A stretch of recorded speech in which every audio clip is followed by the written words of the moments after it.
Good morning to all of you. Welcome to my channel.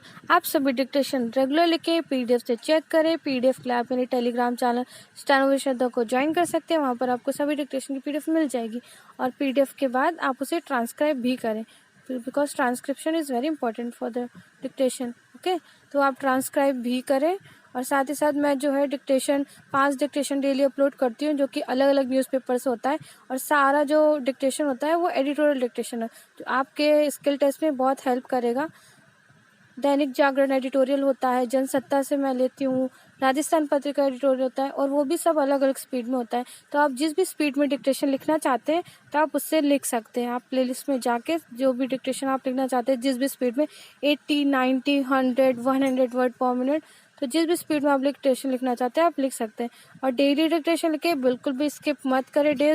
Daily dictation लिखें। और जो भी चैनल पर नए आए वो सभी इस चैनल को सब्सक्राइब करें और नोटिफिकेशन बेल को भी प्रेस करें। और अगर आपको वीडियो अच्छी लगी तो प्लीज़ कमेंट करके ज़रूर से ज़रूर बताएं कि आपको वीडियो कैसी लगी, और कोई सजेशन हो तो वो भी मुझे कमेंट करके ज़रूर बताएं। ओके, नाउ डिक्टेशन स्टार्ट करते हैं। डिक्टेशन स्टार्ट होगी 5 सेकेंड बाद, जिसकी स्पीड रहेगी 100 वर्ड पर मिनट। मैं यहाँ पर अभी राजस्थान पत्रिका एडिटोरियल से डिक्टेशन बोलने जा रही हूँ, क्योंकि 100 वर्ड पर मिनट की स्पीड से होगा, तो आप इसे ज़रूर लिखें। अच्छा डिक्टेशन है। Okay okay, start. तो क्या सचमुच लोगों के मन से कोरोना का खौफ खत्म होता जा रहा है? देश के हिल स्टेशनों पर उमड़ रहे पर्यटकों के सैलाब और बाजारों में गहमा गहमी के साथ धरना प्रदर्शनों में जुड़ रही भीड़ को देखकर तो ऐसा ही लगता है उत्तराखंड के मशहूर कैंप टी जलप्रपात पर जिस तरह पर्यटकों की भीड़ उमड़ी, प्रोटोकॉल की जमकर धज्जियां उड़ाई गई।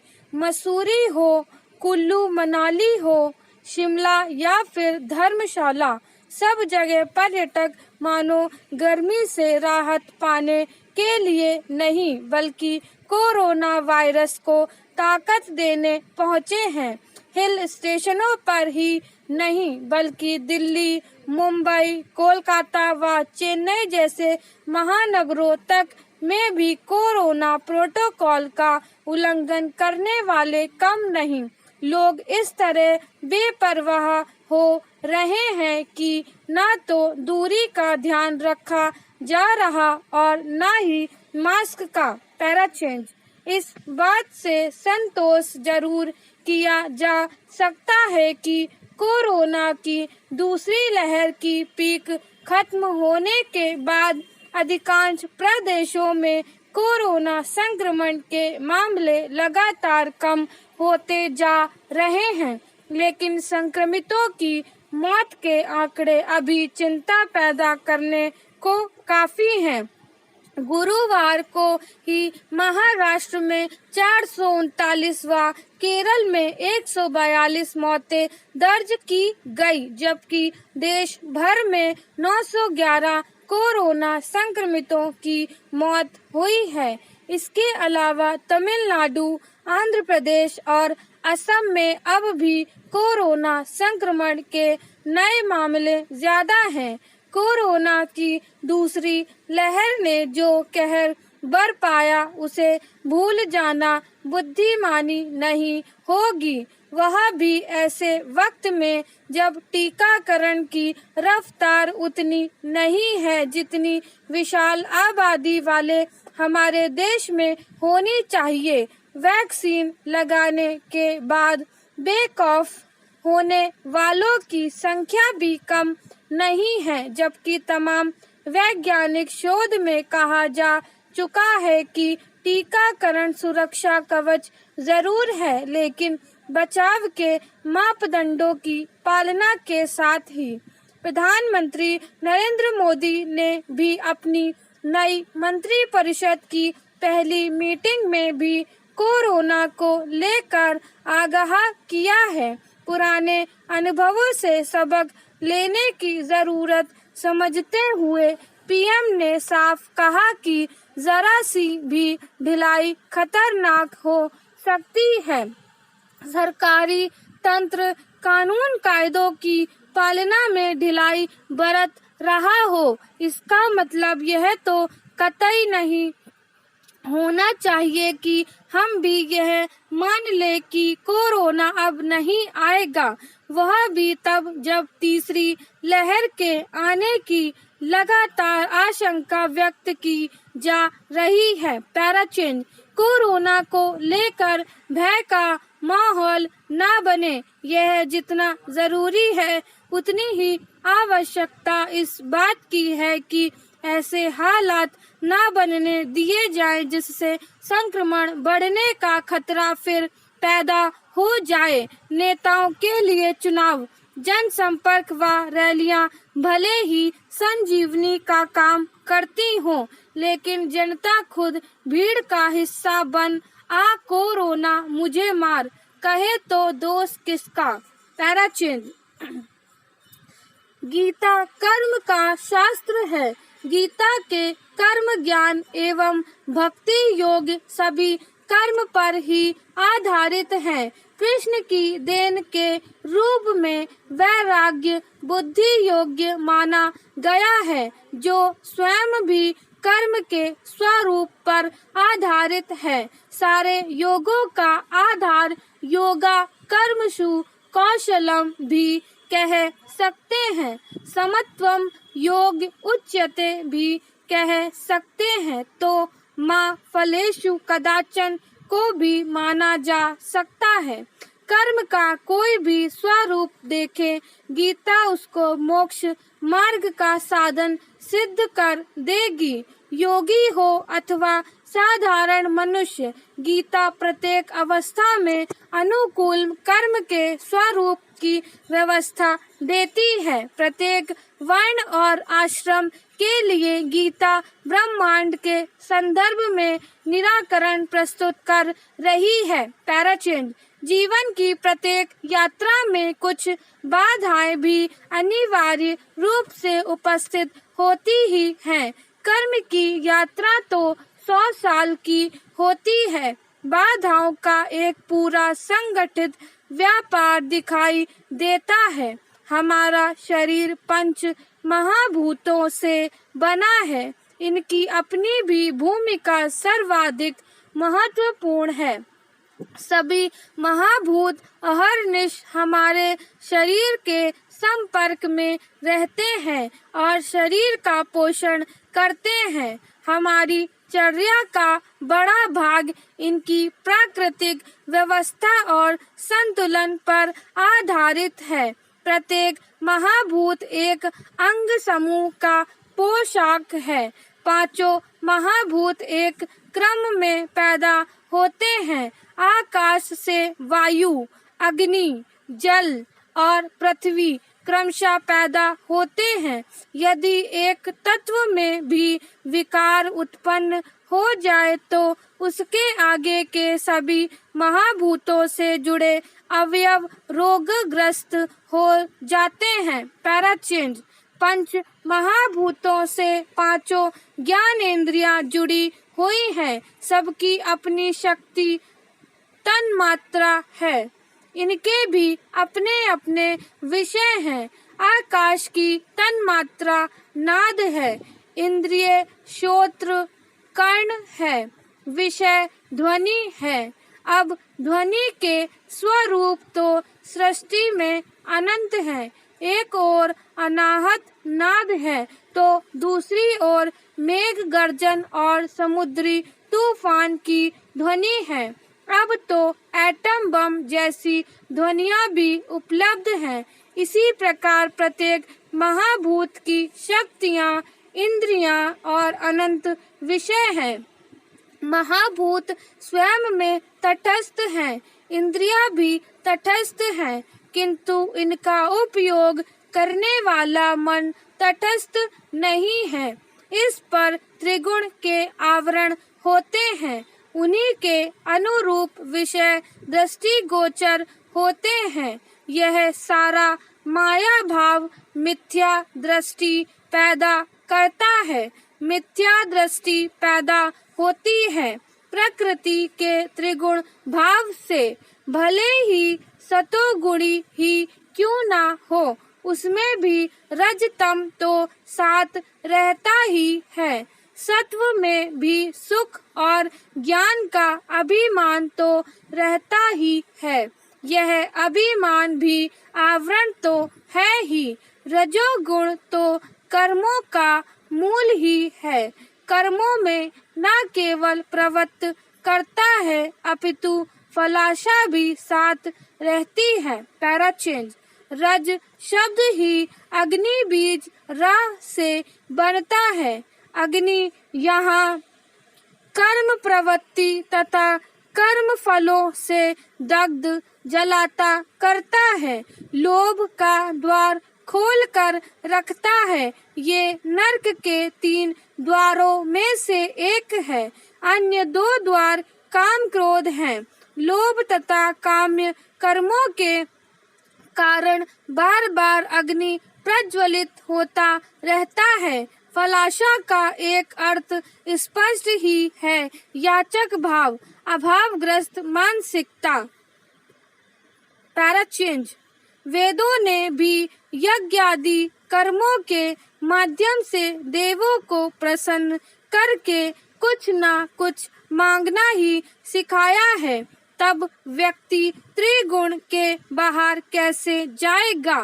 गीता इन सब के स्वरूप की गहन चर्चा करके समत्व दृष्टि से आगे बढ़ने का मार्ग प्रशस्त करती है। Para change.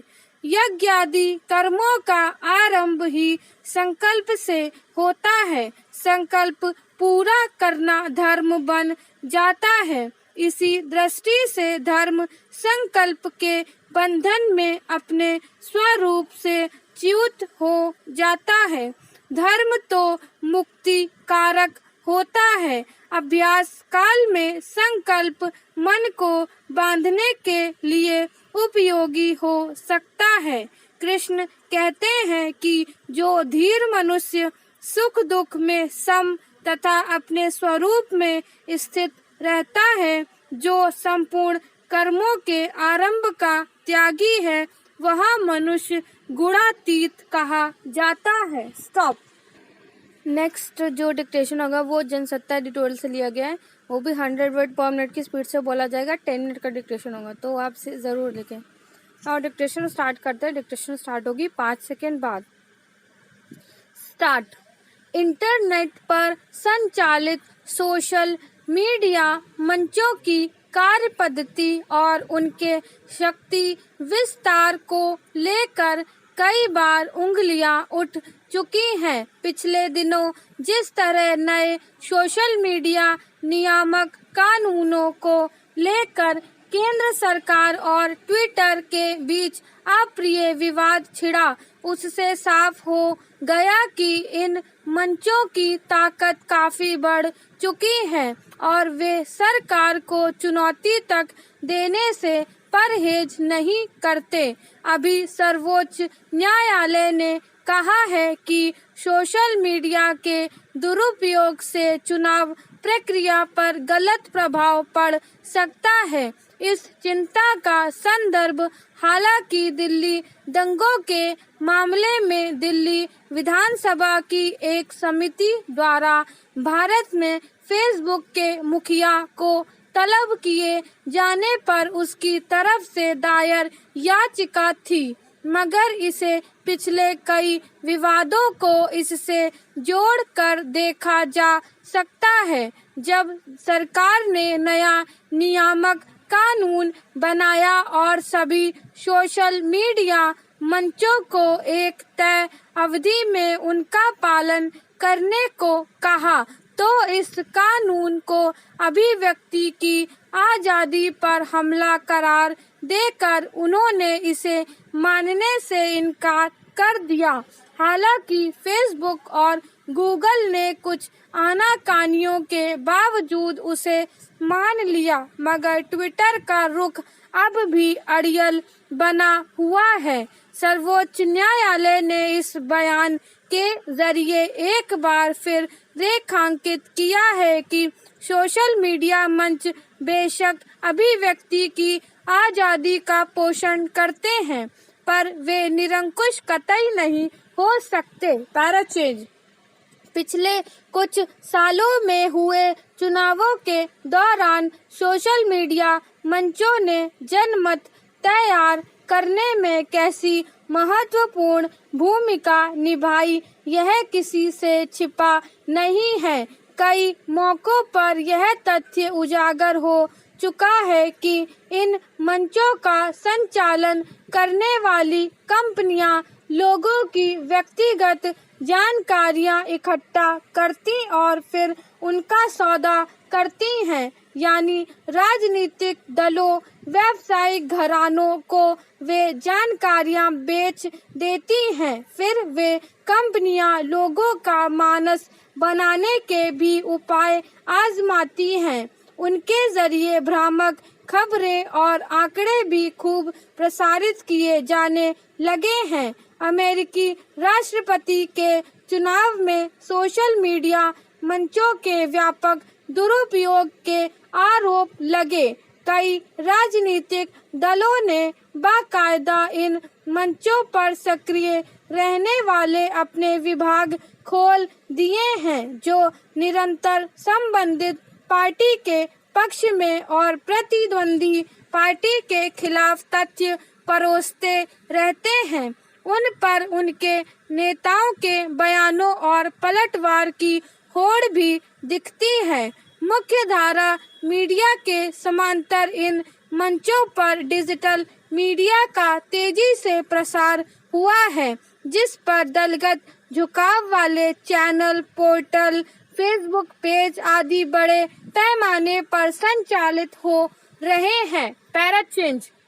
हालांकि डिजिटल मीडिया ने लोगों की अभिव्यक्ति को एक नया आयाम दिया है और जिस दौर में मुख्य धारा मीडिया पर पक्षपातपूर्ण पत्रकारिता के आरोप लग रहे हैं, उसमें इन मंचों ने निष्पक्ष और बेबाक पत्रकारिता को बचाए रखने में महत्वपूर्ण योगदान दिया है।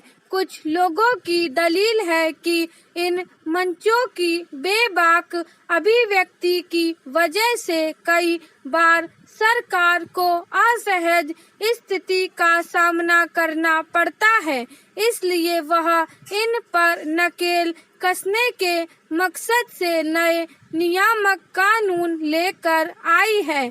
मगर उससे बड़ा सवाल यह है कि अगर इन मंचों की वजह से लोकतांत्रिक प्रक्रिया ही बाधित होती हो तो उन पर अंकुश लगाने में क्यों गुरेज होना चाहिए। अगर इन मंचों को संचालित करने वाली कंपनियां अभिव्यक्ति की आजादी की आड़ में अपने व्यावसायिक हितों को साधने का प्रयास करती पाई जाए तो इसे भला कहां तक उचित कहा जा सकता है। सर्वोच्च न्यायालय की चिंता को इस संदर्भ में देखने की जरूरत है। पैराचेंज। किसान आंदोलन खिंचता जाना चिंता की बात है।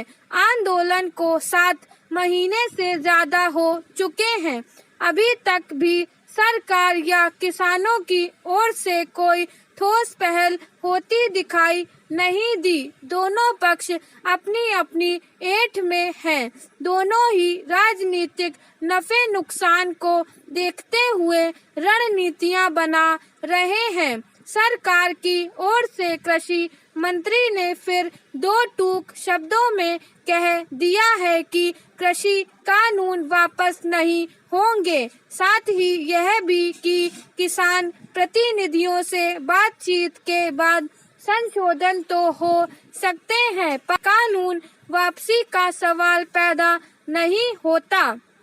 जब तब ऐसा ही जवाब सरकार के मंत्री पहले भी देते रहे हैं। इससे यह तो साफ है कि सरकार ठान कर बैठी है कि भले किसान महीनों सड़कों पर गुजार दें, धरने प्रदर्शन करते रहें, उसे कोई फर्क नहीं पड़ने वाला। ऐसा ही रवैया किसानों ने भी अपना रखा है कि कानून वापसी से कम पर नहीं मानेंगे। दोनों पक्षों की ऐसी हठधर्मी से तो गतिरोध और जटिल रूप ही धारण करेगा। पैराचेंज।